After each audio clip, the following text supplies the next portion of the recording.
Hello there, Star Wars fans, and welcome back to another RebelScum.com video review. And today we are reviewing the Vintage Collection VC number 219, the Death Watch Mandalorian, from the flashback in The Mandalorian.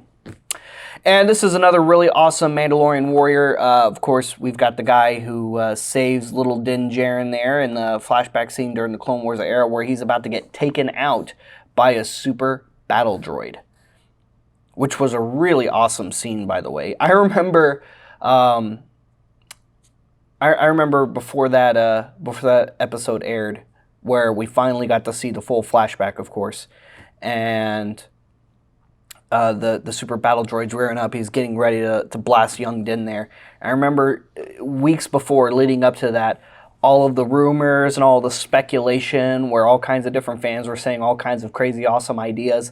One of the more popular ones, and one of the ones I was also kind of hoping for, was he was going to get saved by Clone Wars Obi-Wan. And that would have been super cool. That would have been really cool if, rather than it get blasted in the back, we just see a lightsaber just wow, just cut right through the super battle droid. And yeah, I think that would have been really neat. But obviously this was better, right? Because it would have been a weird stretch to explain how Obi-Wan saves this young kid and then he ends up being a foundling somehow to the Mandos.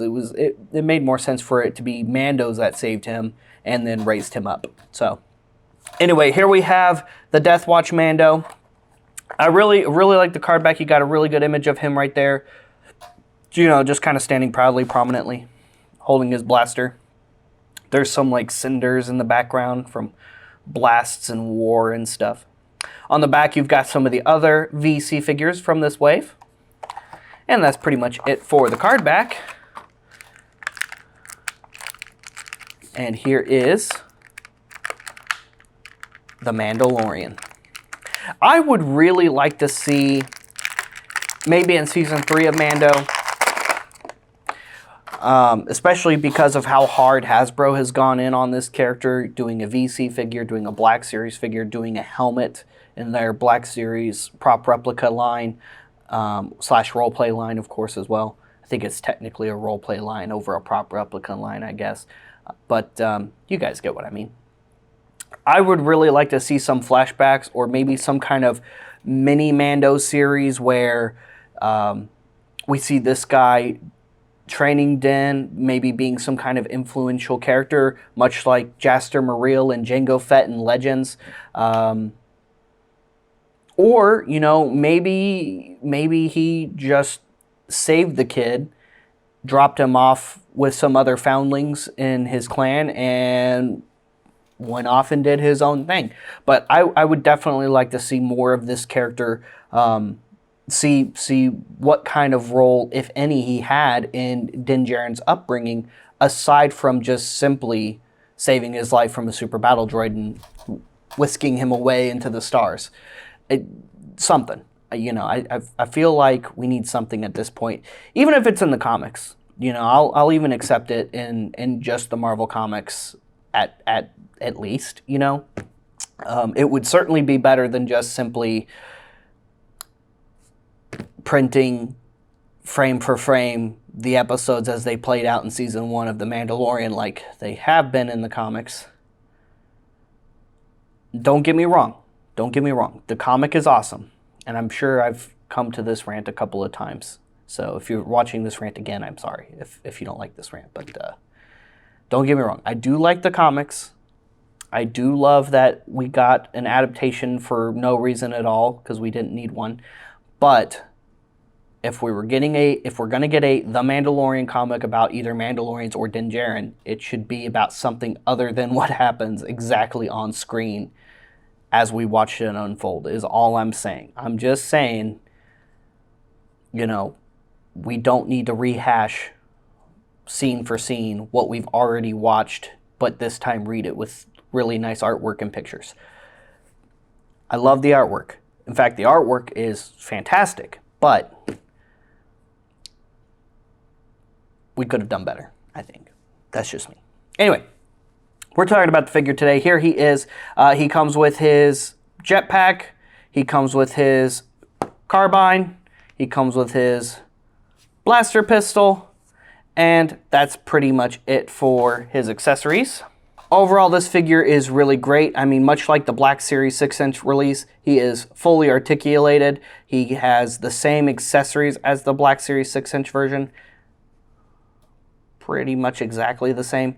And I mean, the detail on him is awesome. He's got his little Death Watch insignia right there on his left shoulder pauldron. He's got his 2 stripes right here that go from his chest to his right shoulder pauldron. He's got these cool little gauntlets here. He's got similar hand back of the palm armor. I'm honestly not sure what you call that armor. If somebody knows, please throw it in the comments for me.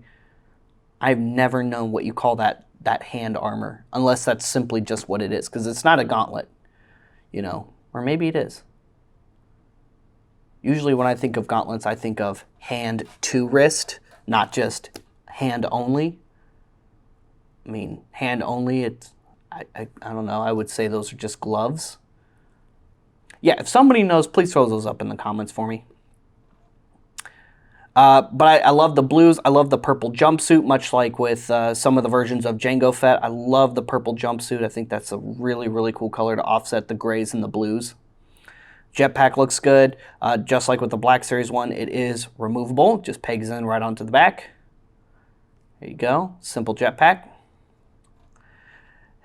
He's fully articulated. Head is on a ball joint. His rangefinder articulates. Fully articulated shoulders, single jointed elbows, wrist joints, waist, hips, upper thigh, single jointed knees, ankle joints. Really, really great articulation. And of course you can take his little Mandalorian blaster pistol here, which I like. I like that this one is black plastic with like a little brown handle there. Hopefully the camera's picking that up so you guys can see it here. Move my big fingers for a second there. Hopefully now y'all can see that brown handle a little bit more clearly. It does holster, so just put it right there in this holster there. And then of course you can give him his carbine so he can get back to blasting droids or whatever else he needs to take out. Oh, well, I say that and then I threw it on the ground. There we go. And there you have it. There he is. Oh, that looks so sweet. Honestly, I feel like this one poses a little bit better than the Black Series one. I think he just holds his blaster just a little bit better. In case he needs a better view, better targeting. Maybe he synced up his rangefinder to his scope on his blaster rifle. That's pretty sweet. And here he is next to the foundling he saved all those years ago, all grown up, side by side. There he is next to the Mandalorian, Din Djarin. And they stand really awesome side by side next to each other. They look really cool. So there you go. Guys, what do you think about this awesome Mando warrior? And what do you think about how Hasbro's been really cranking out Mando figures lately? I mean, not just figures from, of course, The Mandalorian, but with the popularity of The Mandalorian, there's definitely been an uptick in releases of Mando warriors. We're getting the, what's it called? The Death Watch Super Commando here pretty soon from Maul's Mandalorians from Clone Wars. We're getting Axe Wolves. We're getting Casca. And we're just getting so many. Now, of course, hopefully those reviews, this review isn't posted like way after I've already reviewed those others. Who knows? Because sometimes, some of these reviews just get posted down the road as we prioritize other content. But we will be getting to that other content. If we've already done that other content, well, just go see those other reviews, and just in case. But in case those haven't been posted yet, we will be doing those at some point when those figures come out. So stay tuned for all that. Anyway, guys, thank you so much for tuning into this video. Make sure you stay tuned for some others. What's a Mando figure that you would really like to get released in the vintage collection at some point down the road that Hasbro hasn't put in VC? It could be a re-release of a previously released Mandalorian character just on VC cards. So just let us know in the comments, engage with us. Stay tuned for more reviews though, like I was saying. Check out rebelscum.com every single day for daily content. And go check out rebelscumshop.com for all kinds of awesome swag and merch. Got all kinds of things, pins, shirts, and more on rebelscumshop.com. We'll see you guys later. We'll see you another time. May the Force be with all of you, you Rebel Scum.